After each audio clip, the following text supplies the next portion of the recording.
We all know that stealing is bad. Depriving others of their possessions is like a universal human law that is undoubtedly awful.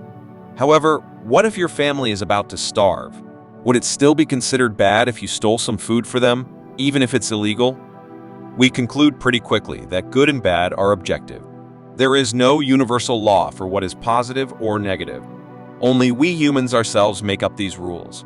Today, we're taking a thrilling journey into the controversial and thought-provoking world of Friedrich Nietzsche as we explore his groundbreaking views on ethics in Beyond Good and Evil. By the end of this video, your notion of ethics will have totally changed, so stay until the end. Also, don't forget to like this video and subscribe to this channel for more fascinating content. Thank you. Nietzsche was a German philosopher who challenged traditional notions of morality. He was considered the philosopher with the hammer.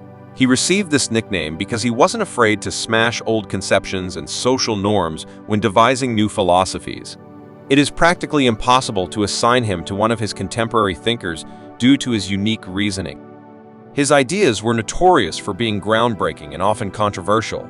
He famously said, "Whoever fights monsters should see to it that, in the process, he does not become a monster."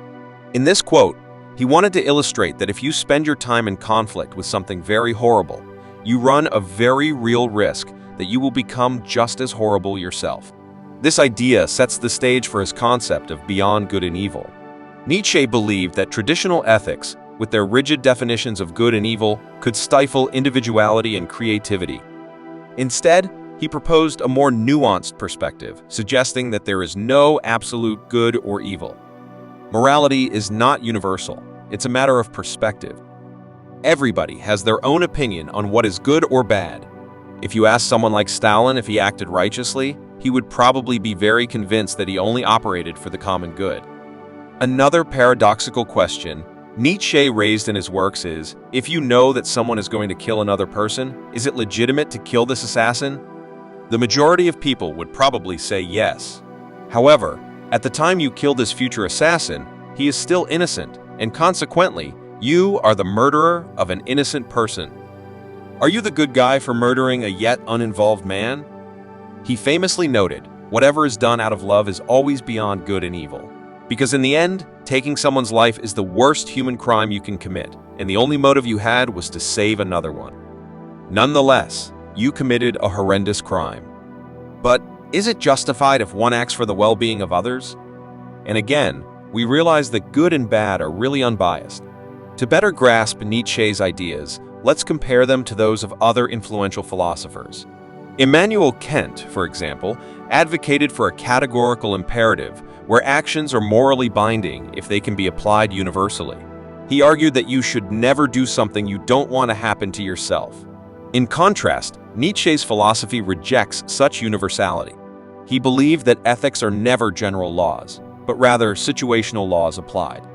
According to him, there are no facts, only interpretations. Guidelines for good and bad can only be found in books, which are always written by people. And people, obviously, are driven by emotions and often irrational reasoning. Therefore, human-declared laws can never be universally applicable. Another contrast lies with Aristotle, who focused on virtue ethics. In his view, virtues are central to living a good and fulfilling life. Nietzsche, however, argued that virtue, like morality, is subjective and depends on the individual's will to power. Nietzsche's famous concept of the will to power is at the core of his ethical philosophy. It refers to the fundamental driving force that underlies human behavior and existence. It serves as our impulsive engine to strengthen our inner ambitions and capabilities. In his opinion, we maintain an inner desire to break free from society's restrictions. He believed that each individual has an innate drive to assert their own desires and control over their lives. This is a liberating concept, but it comes with a profound responsibility. It's not a call to recklessness, but a call to take accountability for one's own life and destiny. The individual has always had to struggle to keep from being overwhelmed by the tribe. If you try it, you will be lonely and sometimes frightened. It is just our human nature to adapt ourselves to the group in order to guarantee the best possible survival. Nonetheless, no price is too high to pay for the privilege of owning yourself. It can be liberating because it encourages individuals to be authentic and true to themselves, embracing their desires and ambitions without fear of societal judgment. Instead of being led by society's norms, he encouraged each individual to act righteously according to one's own principles. Everyone should be able to unshackle themselves from our community's limitations and do what is right. Nonetheless, if one breaks out of prison, he has to take responsibility for his life afterward, whatever may happen. Most people live like they do because it is the easiest way. They believe it is the correct one, and thus stop asking any question by just following the rules. But what if this right path is actually an unvirtuous one? A good example of this is Germany. During its 12-year fascist reign, the killing of completely innocent men, women, and children was endorsed by law. Even though the average citizen at this time only obeyed the rules, he made himself culpable in our eyes today. Therefore, Nietzsche argued that every being has the obligation to show commitment to the right thing. We should always keep in mind that the current rulers don't know the true nature of ethics. Actually, no human possesses it. Consequently, we are obligated to stand up when an obvious crime gets labeled as an excuse for the common good. We must remind ourselves more frequently of this renowned quote, "When injustice becomes law, resistance becomes duty." But how can Nietzsche's ideas be applied to our everyday lives? It's about self-discovery and authenticity. Embrace your inner desires, question societal norms, and don't be afraid to challenge the status quo.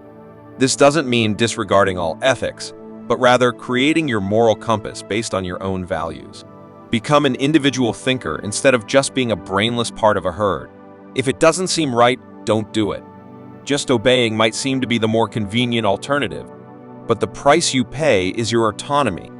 You can't be free if someone else decides for you what is good and what is bad. Be the master of your own decisions. Don't let others make these decisive choices for you.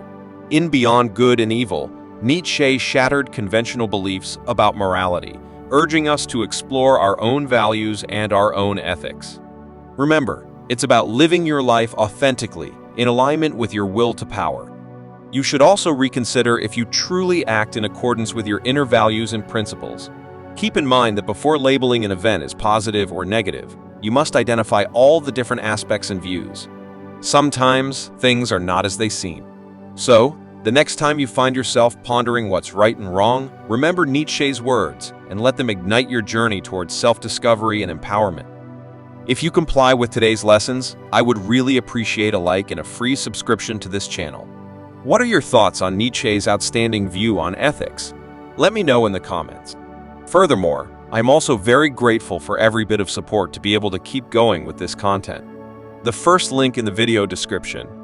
And until next time, stay mindful and keep improving your mind.